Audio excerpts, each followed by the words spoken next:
E3 here, embodied, empowered, and ecstatic. That's my name, E3. So I'm going to give you a brief summary of what's been happening the past year. Might not be fully sequential, but I'm sharing this because I will be sharing a lot more in the future, and it will either lead to, I don't even know if I should be saying this, but it could lead to death. Well, wherever, however long it takes, it's going to end with death of the physical body transitioning into a different form. But especially as I have glioblastoma, I have to face death every single day. And also, I'm lucky because I get to face presence every single day. Often it's very painful presence, but presence nonetheless.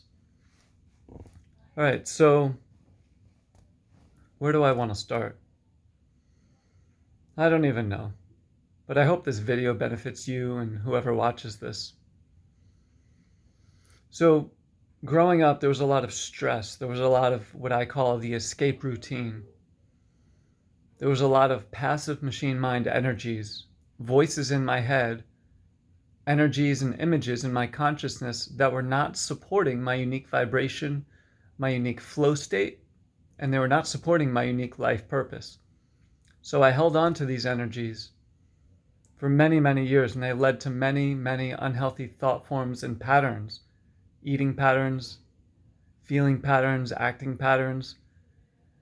That stuff was going on the inside, and then plus growing up in an environment where cancer-forming foods were being served at school and at home when I was young. This wasn't done consciously, but it was a reality. Plus environmental factors that were probably not the healthiest. So these inner and outer influences created a massive tumor on the right side of my head. And I'm currently in the hospital in pretty extreme pain. If you don't want to see this, it's a little graphic. I'm going to show you the indentation in my head.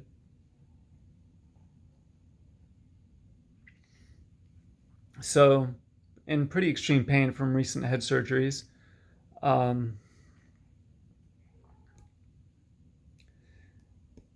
Yeah, it's been a very amazing practice at noticing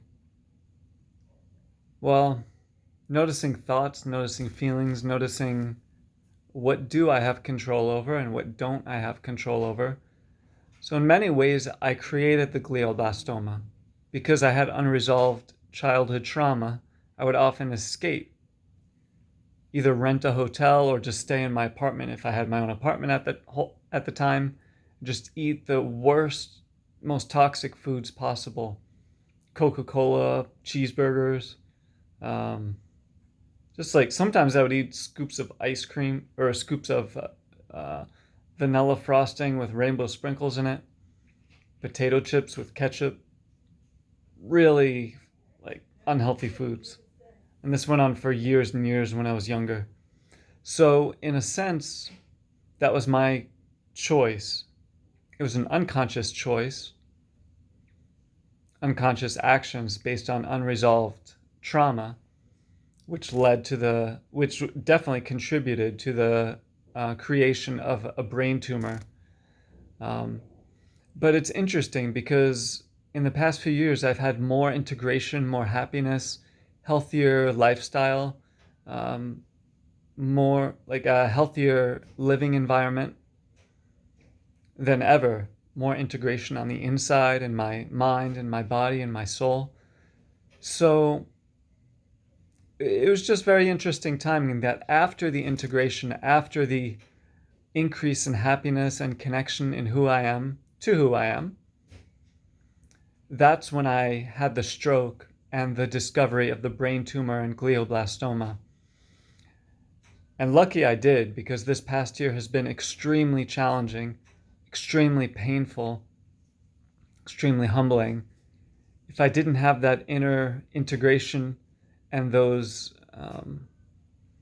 practices and that foundation that I created before the discovery of the brain tumor, I don't think I could have made it through what I did this past year, with the brain surgery, which is extremely painful to recover from, taking opioids, withdrawing from opioids, having grand mal seizures, 8 weeks of intensive radiation and low dose chemo. The radiation is super painful.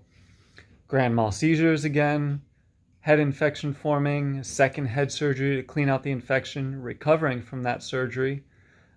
Meanwhile, living with my mother and stepfather, and that was a very stressful environment.